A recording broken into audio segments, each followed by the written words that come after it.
Hello, my name is Jill VerSteeg. I am the Director of Transformational Engagement here in the Reformed Church in America, and it's great to be with you today. Part of the conversation that I want to have with you is around different frames of leadership.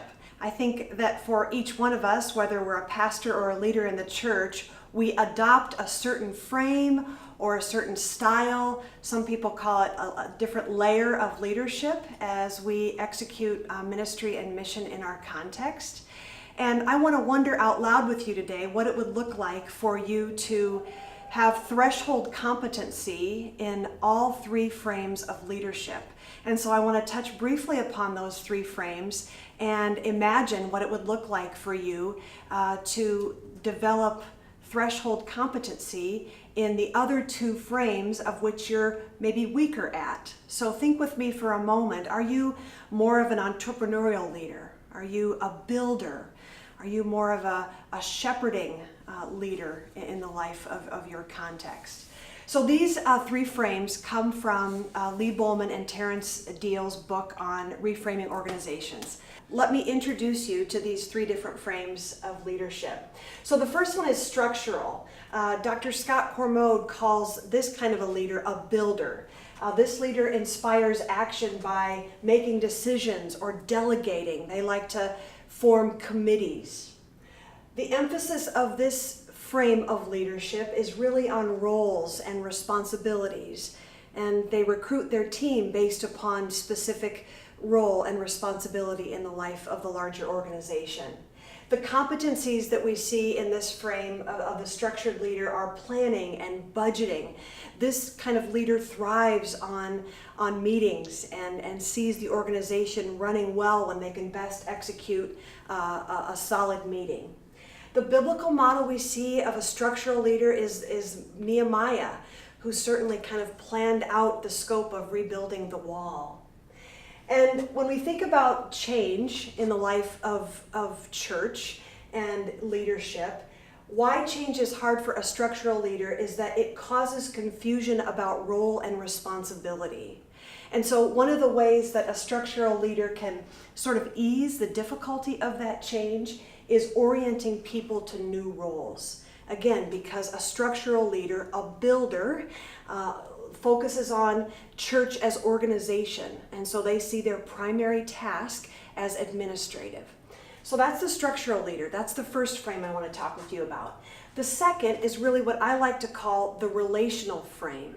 So this is a leader who sees people as the number one asset in the church. And so you can see they inspire action by empowering people and building relationships. So this person just is high on the relational radar and loves to see people built up and equipped for leadership and to mobilize them, to unleash them. Obviously emphasizes relationships. The competencies of a relational leader are empathy and listening. These kind of leaders are very self-aware. They often spend time in self-reflection and self-direction.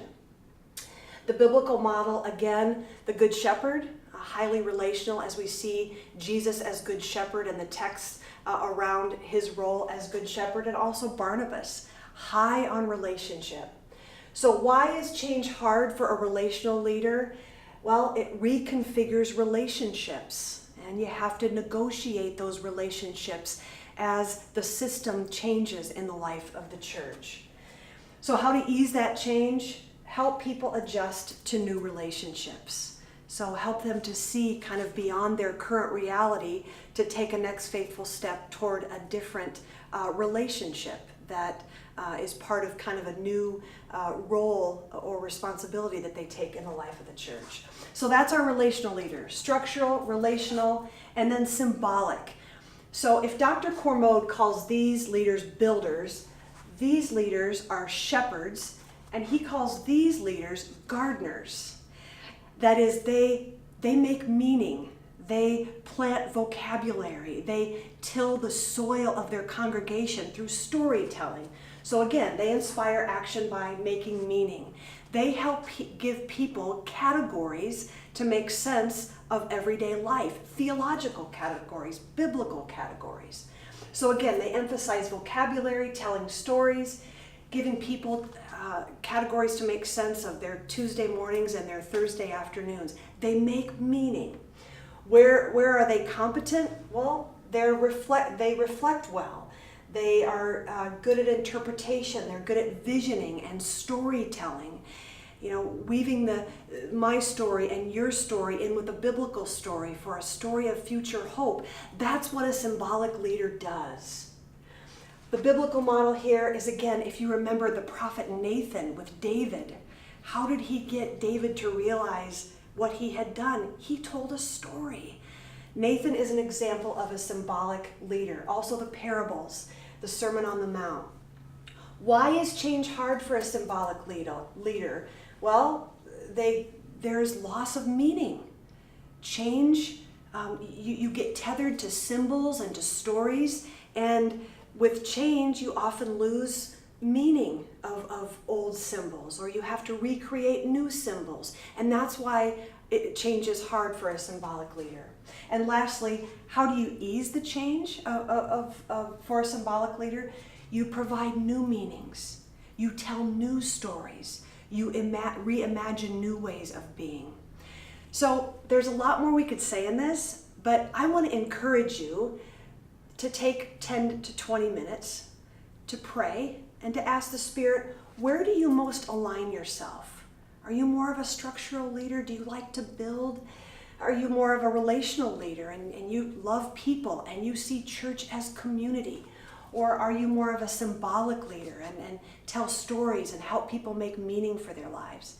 Once you get clarity on that, I want you to work at finding ways that you can develop threshold competencies in your other two weaker frames. Thanks for your time.